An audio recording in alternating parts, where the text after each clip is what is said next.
Okay, we're going to start slowly. Hey everyone, thanks for coming to our session. I'm Igor, the creative director at Demagog Studio, and this is Ivan Stankovic, the technical director, and we'll kind of give you a run through how we made Golf Club Wasteland into this transmedia project. A little about us, we are kind of our tongue-in-cheek explanation is, you know how everyone today creates content.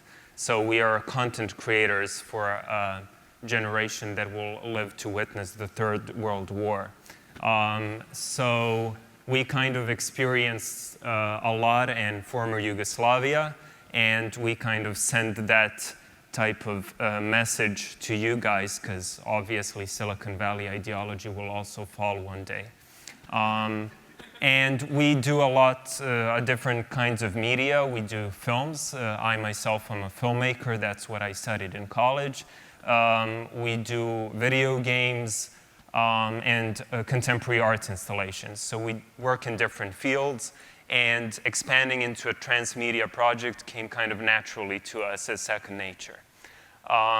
We can go to the next one. So this is just so that you don't think it's our Eastern European grim sense of humor. Here's, you know, straight from Burbank, Conan O'Brien tweeting out that the world is about to end. This is kind of where we started. This was in 2013. We did a short film called The Thinker in the Supermarket. The premise of this film is that the famous sculpture, The Thinker, is sitting in front of a supermarket shelf.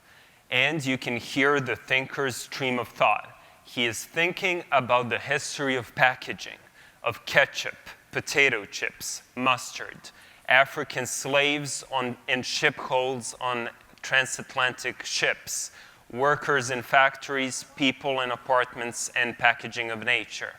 This is a 7-minute video that was exhibited at film festivals like the Edinburgh Film Festival, but also in the art context in museums and galleries. And that's when we kind of realized that we can be in different contexts simultaneously. And we continued experimenting with this in our first kind of experimental video game.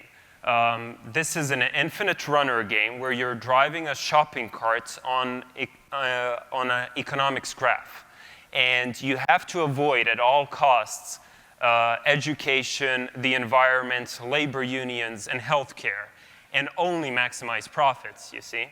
So, and you have to avoid falling into deep waters. And there you have tiny islands called bailouts to help you. So this was a kind of commentary on the financial crisis and the aftermath and the austerity measures. So in a way, it's an interactive political cartoon. I've done political cartoons for my college newspaper at Columbia, and this was an attempt to do that in an interactive way. Then we did another experiment that was even wackier, and it was also kind of for the art context. The premise of this is that you're a manager in a factory, in a sweatshop, and children are building toys. And your job as the manager is to beat them up so that they don't fall asleep on the factory belt. So it's another allegory about Fordism, and here in the background of the shot, you can see the free press. You also have to shoo them away. And we hired a children's book illustrator to work with us. So again, we work in different contexts. The game is for free, available on Google Play, but it was also shown at an art biennial. So the question for us was, okay, we did, and this is an example of a very early project. This was like 5, 6 years ago. And after that, we did a bunch of short films, a total of 10, and other art installations and so on. But we won't get into that because we're developing a new kind of sci-fi IP based on that work. So this is an early example where you do several works, and you kind of deal with the same themes, but the works are not very cohesive. You don't have the sense that it belongs to the same world. that you're exploring the same characters, kind of the topics are loosely connected. So the question for us was how to build a world where we can then have different outside media go back to that world. And that's what we tried with Golf Club Wasteland. So the idea here was, okay, we have a bunch of stories we can tell. We have a few games we could, in theory, make, short films, a soundtrack, but all of this has to belong to one world. So you basically reverse the way of thinking. You first build the world, and then, as if playing in a sandbox, you figure out, okay, let's think of 100 stories we can tell in this world. And then let's choose the best stories and the stories that we can tell with the limited resources we have. Let's see which other media we can explore with the expertise we have. Given that our team members are an architect who is also our art director, a filmmaker and screenwriter who is also the game designer, and a sound designer and musician who is also the composer for the soundtrack, we can do a lot. And we all have film experience. So we thought of this game. We first thought of the world. Okay, let's play with the ruins and with a post-apocalyptic world based kind of on brutalist architecture we have in Belgrade, Serbia. And then we figured out a game we want to make. And the premise of the game is that after this ecological catastrophe, the ultra-rich, the 0.1% of the richest, they moved to Tesla City on Mars. They escaped. We are all dead, of course, unless there is a multi-billionaire here.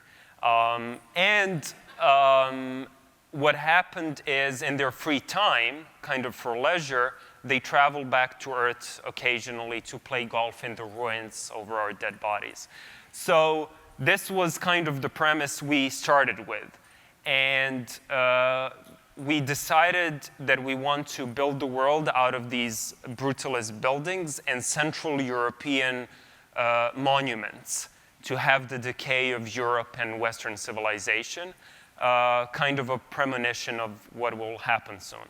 And have these neons that are kind of pink and flashy that hearken to our contemporary politics and pop culture and so on, all of the nonsense that we have in the media that is partially responsible for the impending doom.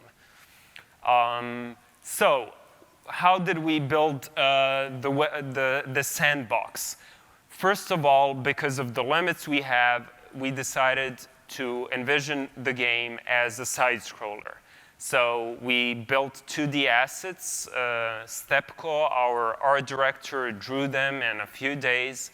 And we did several iterations to lock on the colors we need and the exact buildings we want. Let's say the Arc de Triomphe in Paris. And then we have a bunch of neons, and then we match them. Okay, since we have Paris and the migrant crisis, let's have the Arc de Triomphe and then slap Migrant Motel as a big neon, kind of welcoming migrants into Paris.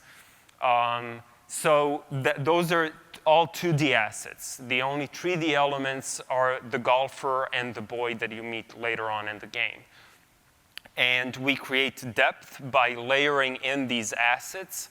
And with the parallax view and a perspective camera, you get this feeling of depth. And we used a lot of fog. Fog creates this fumato effect where everything that is in the background kind of fades. You have this airy perspective that even Renaissance painters used.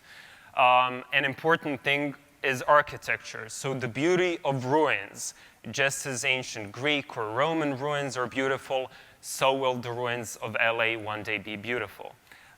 Same goes for brutalism. So with brutalist architecture, it was a huge project of building these huge concrete slabs that are supposed to help in the nurturing of the new human in communist Yugoslavia. And brutalism is very popular now. Blade Runner features a lot of brutalist architecture. So we played with that. Also, it's very convenient because it's blocks. It's easier to design a world like that than if it's flashy Rococo architecture.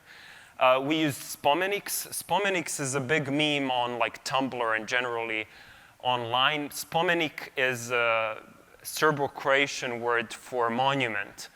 And it's a meme that refers mostly to monuments of former Yugoslavia. Currently, at the MoMA in New York, you have a big exhibition called Concrete Utopia. Check it out. It features a lot of the monuments we used in our game. And these monuments are utopian. They have the idea of uniting people of different religions and nations. And this utopia failed, so we are kind of playing with that, but also building a monument to Elon Musk that is reminiscent of a monument to Karl Marx in Berlin, as if Musk is an authoritarian ideologue of our age, and his time will also pass. And we also have references to Jeff Bezos, Zuckerberg, Peter Thiel, kind of the four riders of the apocalypse. And each of the levels has multiple paths so that you can discover the world, each level, in different ways. So we decided early on that it's an exploratory game. And there are graffiti on the walls, kind of Easter eggs. The neons are important because they add to the mood. Because of the fog, they have this bloom effect, kind of Blade Runner. We often pitched our game as Blade Runner meets Angry Birds. And these neons have references like Covfefe, which was the famous Trump meme. And everyone talks about Trump in the game. We just have another reference, which is Trump hair salon. But otherwise, the references are also to liberals, to Silicon Valley, to Russian game designers, to all kinds of things. One of them is YOLO, which of course is absurd since everyone is dead. And the importance of these kind of short, curt neons is to kind of foreshadow this impending apocalypse, this kind of premonition that something is going haywire. And they are millennial pink. It's Pepto-Bismol cotton candy pink for our generation because we're the ones who will ultimately fuck it up. Yeah, so the game. The game deals with certain themes. The themes are ecology, so climate change, loneliness. The age we're living in is kind of curious. We travel a lot, but there's a lot of solitude. And the whole game reflects this because the pilot did not fit in Tesla City with these mega rich people, so he's going on his last solo trip back to Earth. There's many references that the ideas we took from, let's say, La Jetée, which is a great, beautiful short film by Chris Marker, a French director. Also Tarkovsky, Stalker, and of course, Blade Runner. So then there's the idea of post-humanism. Through a history of civilization, we had many points when we realized that we are not the center of the universe, that the sun doesn't revolve around us, that our galaxy is actually tiny amidst the expanse of the universe. In other words, we're just a speck. And also within Earth, there are animals, and now there are machines, and we're just parts of this networked ecosystem.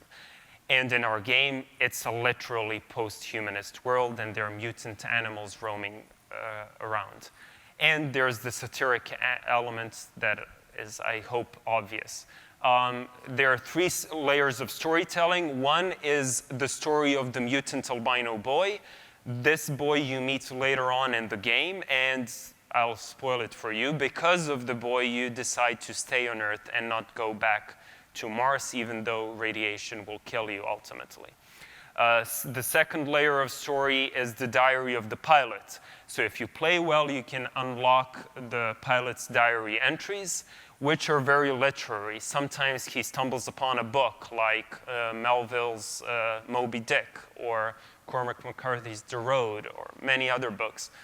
Then there's the third layer of storytelling, which is the radio program, and I'll talk about that in a bit. Finally, the gameplay is basically, for us and with the team we have, a vehicle for storytelling. So it's an excuse for you to roam around the space. You have your jetpack on your back. You move from hole to hole with that jetpack. You also walk. So it's kind of a laid-back game. There are 2 characters and a bunch of animals. And a very important thing for us is this cinematic feel. So basically, each of the 30 levels is a long take, a panning shot on a dolly. And we have title cards in between each level, kind of a connection to silent cinema. And each of the characters have a very specific movement that connects to kind of slapstick comedy of the silent era. Sound design basically gives life to each of these characters. Shane did a lot of Foley sounds, and he imbued the characters with life.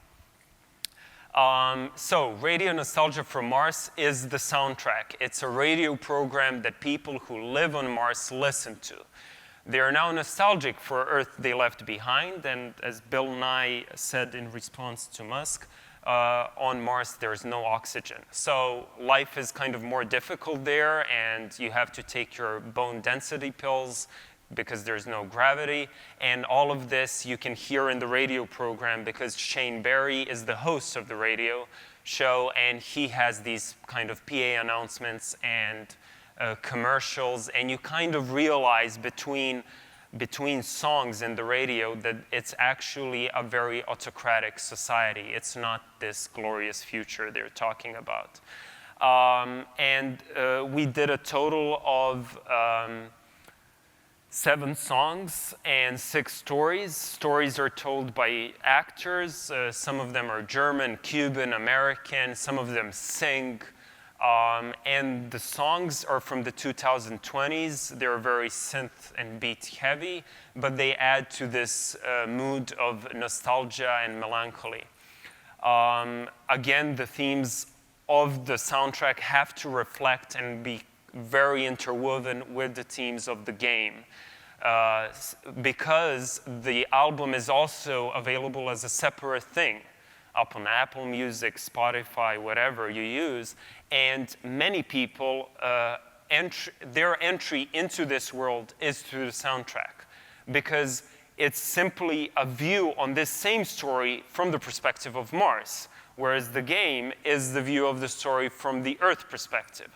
So there are a lot of people who are not into gaming, so they consume the music, or the videos, which we are going to talk about right now. So the very important thing for us was when we had like 15 levels and we started playing those levels and placed the music, the soundtrack on top of it, then that moment is when it all gelled together. That's when you got a feel that you're kind of playing an interactive radio drama. It's almost like an audiobook that you can interact with. And for us, what is important, and this is just a fancy German word, Gesamtkunstwerk, means a total work of art. What the tools we have today enable us is to create a work of art that is, in a way, all-encompassing. It's on your phone, but it's also on your screen, but it can also be physical. As I mentioned, we come from contemporary art, so we often also build a physical thing. And this gives you kind of a pervasive feel. Then we kind of decided, while we got a hang of using Unity and so on, was, okay, we can use a lot of the same assets to do music videos. Since we're already making films anyways, let's try and either convey a mood, an idea, or a part of the story through the music video. There are 3 music videos. 2 of them are already up on YouTube. The first one is Take My Hand, which is kind of an introduction. The second one is 2 astronauts. And the third one, we will premiere today for the first time. Briefly about each of the videos. Take My Hand is this synth-wavy, nostalgic love song.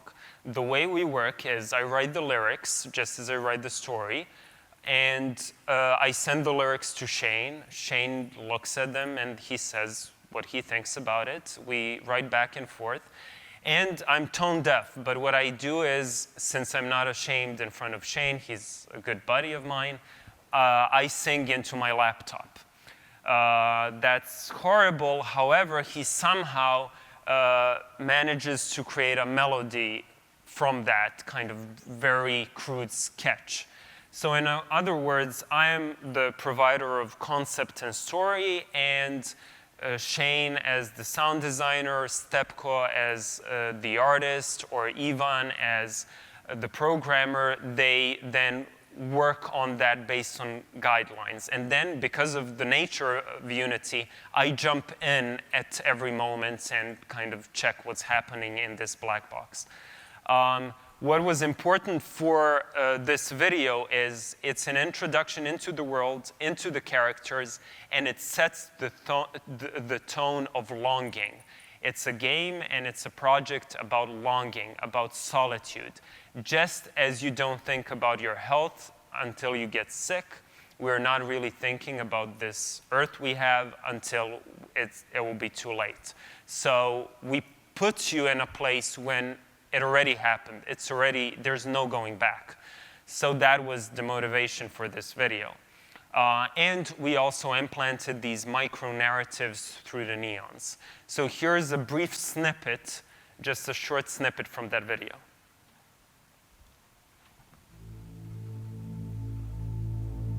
Take my hand, don't let go. I know we won't get lost on our way home. Take my hand, don't let go. The signs are fake and the maps are false, but we must go on.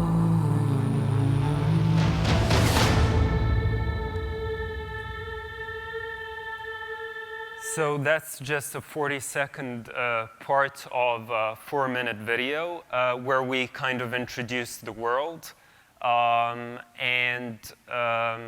you saw, there are monuments from Belgrade. There's a famous, very kind of futuristic-looking building there with a big neon heart kind of blinking. And the jetpack flying of the pilot adds to this kind of exploration and solitude. So the way we work is I do a drawing of the storyboard, and then Stepko does the actual drawing of the world, all of the architecture and animating the character. Then we did the second video, 2 astronauts, which connects more to the present moment. Here we have 2 friends who worked in the International Space Station arguing about international relations, about who Americans have killed in Vietnam, Iraq, and so on, and who the Russians have killed. Who has the best filmmaker? Is Kubrick better than Tarkovsky? And this kind of back and forth is the theme of the song. Anna Churchin, the singer, she speaks fluently English and Russian, so she sings in both languages. And this was kind of the dynamic. We wanted to here explore not so much the world, but some other themes. One of them is the pale blue dot, kind of the view of the world from outside, the overview effect. And juxtapose the overview effect with these kind of minute arguments they have. And hopefully that adds to the poetry. It's the same with Radio Nostalgia from Mars. They're looking at Earth from Mars, so you have that overview effect, but they are talking about their most intimate stories. So here's a very short snippet from the second video. Two astronauts argued about art, values and international relations. Two astronauts argued.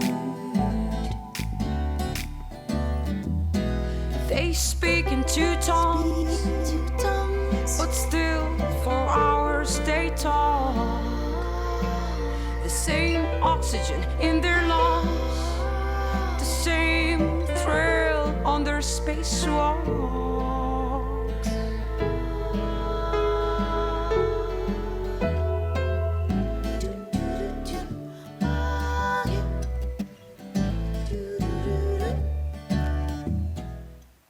Yeah, real estate on moon is sold out. So yeah, that was the idea. Also, there are these themes. I was at a talk yesterday by a guy from NASA, and he talked about extreme climate conditions when you need oxygen and hazmat suits and so on. So our golfer is wearing a hazmat suit. And it's another way of talking about what it means to be human, kind of pushing the boundaries, going into new spaces.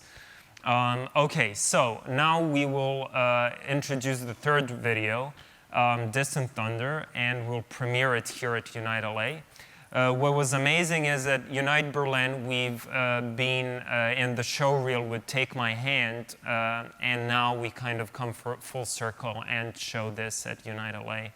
Distant Thunder is a better example, in a way, of transmedia storytelling. In what way? So the game ends with the pilot meeting the mutant albino kid. And this meeting is important because the pilot decides to stay on Earth.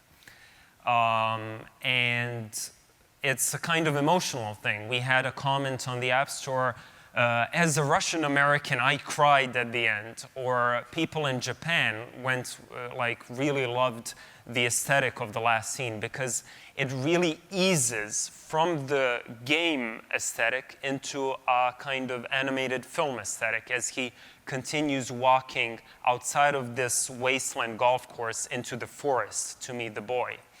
So the game ends at the very moment when the two of them meet. Distant Thunder continues from that moment. So in a way, you finish the game and now you continue the story in a different medium, in a short film / music video. So we reintroduce the themes, the architecture, and the atmosphere. And hopefully this can also continue then later on in another game or in like a mini-series or something. So here is as a premiere in LA, Distant Thunder. Hope you enjoy it, guys. Radio nostalgia from Mars.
Let's talk about something that is a bit less interesting.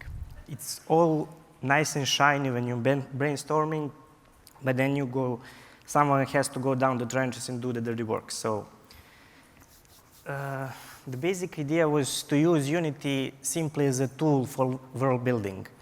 We started with making a prototype of the game within the Unity, and as we progressed with our project, then we realized that we could create additional content by reusing some of the resources. And the best part about Unity is that even Igor, who can basically, he basically doesn't know to use a computer, but he can open up the Unity and open up the scene and iterate through his ideas very quickly and without help of other members from our team. And the workflow. The workflow looks like this. First of all, the art team, which is basically one guy, creates the assets, and then those assets are imported into Unity. After that, since our main focus is story and atmosphere, Igor opens up the new scene in Unity and start playing around with those assets. And after he finished the basic setup for the level, the rest of us jump in, add functionality, and increase playability of the level. And these steps are repeated for every level.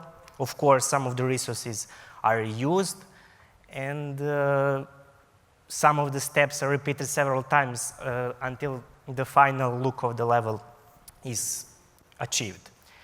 On this image, you can see the part of the resources we were using, and those sprites are placed throughout the scene in several render layers, and we created the parallax effect, as Igor said, by using a perspective camera.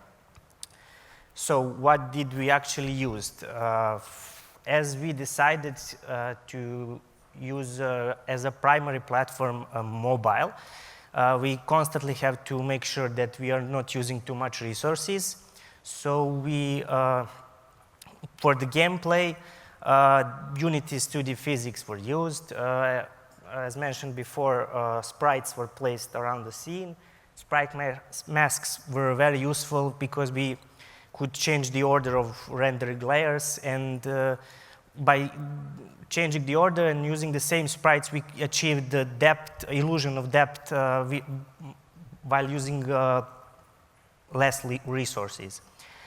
And for the sound, since our sound designer had previous experience with Fmod, we decided to use it for the atmospheric sounds, and all other sounds are done with built-in Unity's sound system. For example, we use sound filtering to create a look of radio signal getting lost in the underground levels, or reverb zone to enhance the sounds in closed spaces. What else? We created several custom shaders to create a radioactive feel of the game. We created a very light shader that adds grain and a vignette to already rendered image. And since our team is really small, we always try to use as much help as we can get, and we created several editor scripts that help us speed up the level building process. Bunch of resources, 2D resources, were used for music videos. Of course, if the art direction demands it, some of the resources had to be recreated in 3D.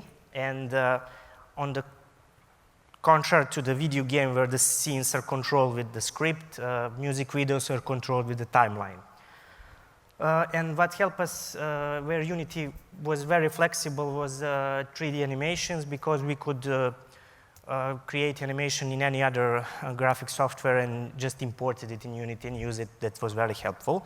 And since the music videos are rendered offline, we had a bit more resources on our hand, and then we used much heavier shaders for the music videos.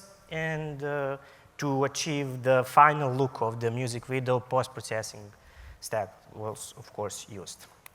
So this is kind of a diagram of our pipeline. You can see that the input side will be assets, 3D, 2D art, or sounds, and the other assets are funneled into Unity.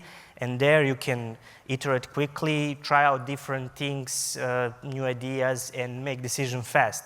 And on the exit side, you have your game or music video or whatever you're building.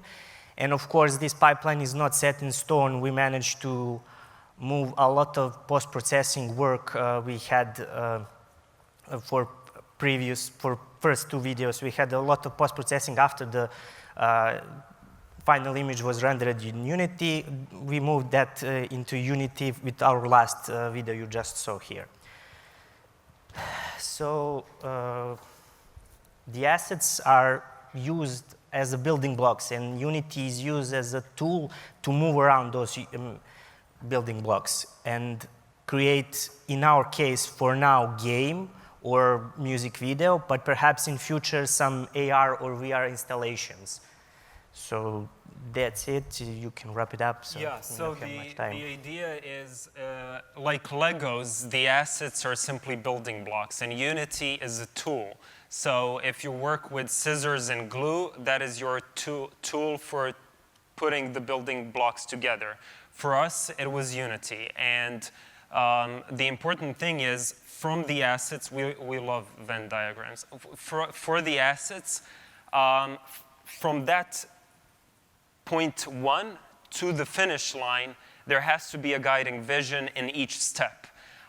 There's a lot of, transmedia is also called pervasive media, immersive media, cross-media, multimedia. These things are, of course, not synonymous. I'm using them kind of as a layman, but it always sounds clunky. And it is often clunky because oftentimes different media are shoehorned to make money. And you can always feel that the people behind the project are trying to sell you something. Ideally, one team would be behind all of these projects, and then the same soul is infusing each of these aspects. Ideally, you would start with all of these aspects in mind. So kind of the take you can have from this is simply build a world, then from the world, see what you want to tell, and ideally make good art. Thanks.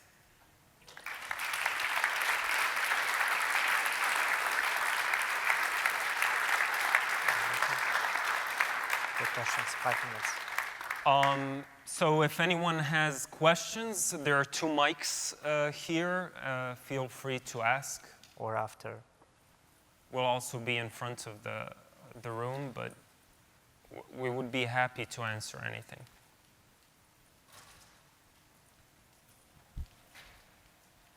I'd like to ask actually a specific question about something in one of the shorts. The sold out sign on the moon, was that intended artistically just the way you said it, or was that also a double entendre of the notion of selling out the dream of going to space by losing focus? Wow. Now this is deep reading, and yeah, I mean, yeah, no, completely. The idea was real estate, but this is even a better reading of it, so yeah.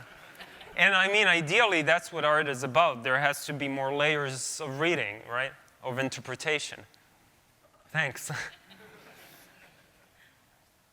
Hi. Hey. Thanks for the presentation. Mm-hmm. I have a question, which is, how do you decide which medium you're going to use to tell a certain story? Is there a process that you go about to decide what stories go with what mediums, or how do you feel that out? So the idea is, ideally, we would only be doing feature-length films and at least AA games. But with what we have at our hands, we thought that it's kind of a nice tongue-in-cheek way of ruining Earth and then playing golf on it. And that was kind of the starting point. And I was actually thinking of ways of making that into maybe a short film and so on, kind of a stalker kind of with golfing. but that didn't really work. So the decision kind of comes organically. We first decided on the game, and then the music videos came actually from the soundtrack first. I mentioned that I'm tone deaf, but for whatever reason, I first think in musical terms. So when we worked, it's actually a lot more work to make the soundtrack, because you work with musicians, you have studio sessions, it has to develop kind of as characters have to sync, you see. So it's kind of like directing actors. So I kind of had a feeling early on how I feel about the music. So it's almost like when you hear, you also start seeing images, and that's how we came up with the first two music videos. The third one was kind of more strategic. Okay, let's continue the story. Thank you. Thanks. My question is, first of all, how long was it from beginning to end to create everything? And also, what was the transfer rate when it came to, I mean, were you developing everything at the same time? Did you have the focus was on the game, but then were you also at the same time working on the music video shorts, what was sort of that strategy? How long did it take? And then part two is, what would you do differently, having gone through the experience? Interesting.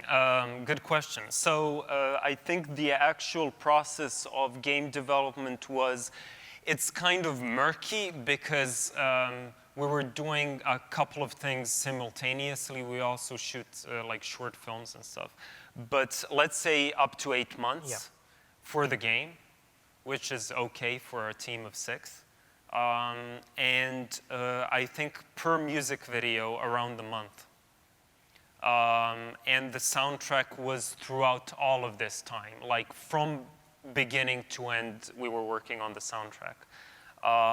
And what was... and that's 11 months total then, you're saying? Yeah, 8, okay. let's say, yeah. Say around a year, give about or a take. year. Yeah. And what would you do differently now having gone through it? And then also not being a developer yourself and working with such a small team, I mean, when you don't have the medium to have, how did you have those conversations if you didn't know the technology in regards to how you would create those things? So I'm a computer dummy, but I'm not a complete retard. So I can kind of get a feel of what the capabilities are. I worked in Final Cut, in Photoshop, and so on. So I have some knowledge. I also work with a camera. And for me, it's literally, when you walk on a set, you work with people.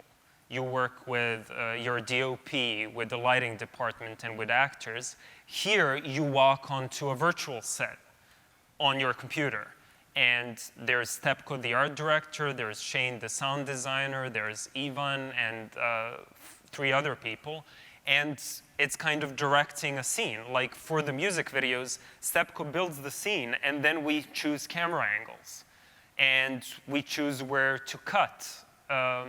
It's on location, just the location is virtual.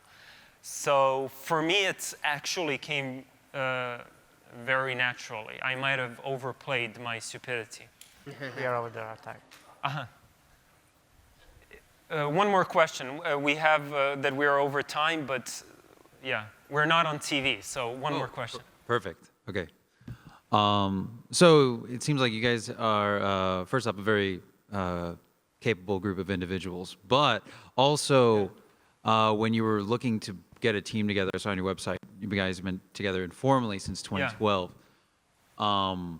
You also have a very cohesive perspective between one another. At least your team, or the entire team, has to buy into this vision.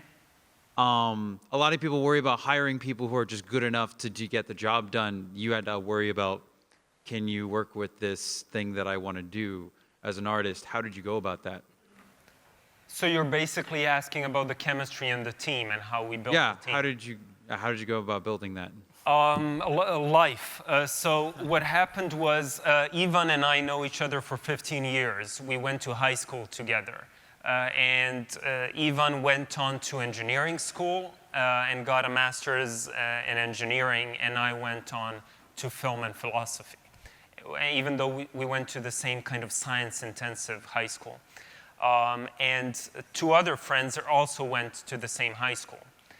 So it just happened that way. Shane made the mistake of marrying a Serbian woman. And no, she's wonderful, I'm just joking. Shane had an amazing life. He was a DJ in Tokyo for 10 years and met Alexandra in Tokyo and then moved to Belgrade. And I met him in the Belgrade scene kind of after college because I studied here, in New York. So that's how I met Shane. Stepko, I worked as a director of an animated short for the national television, and he did another short. So we met, I saw like, oh, this guy is extremely talented, let's work together. So that kind of evolved. He was doing special effects for a live action short I've done, and then we just became friends, like we drink together. Nemo, who is our director of photography, Nemo and I also know each other for 7 years. So the way it works is basically, it's a family atmosphere. It's like an Italian film set. You eat, you drink, you shoot. It's kind of like that. Sorry? Yes, or at least my imagination about them. So that's how it was built. And in terms of believing the idea, I think this might be important to not have ego as much as possible. Sometimes that also is important to kind of stand your ground, but I think a bulk of the work is done before any actual coding or animating is done. It's the concept. So I think I was spouting out concepts for 1.5 years or 2 years. Like, while doing other stuff, of course, but it was like, oh, what do you think? And Ivan would say, no, that's stupid. And then I would, something else. So you have to really kind of fess up and, the whole group feels, yeah, we're onto something. Then you start actually working. Okay, guys, I think that's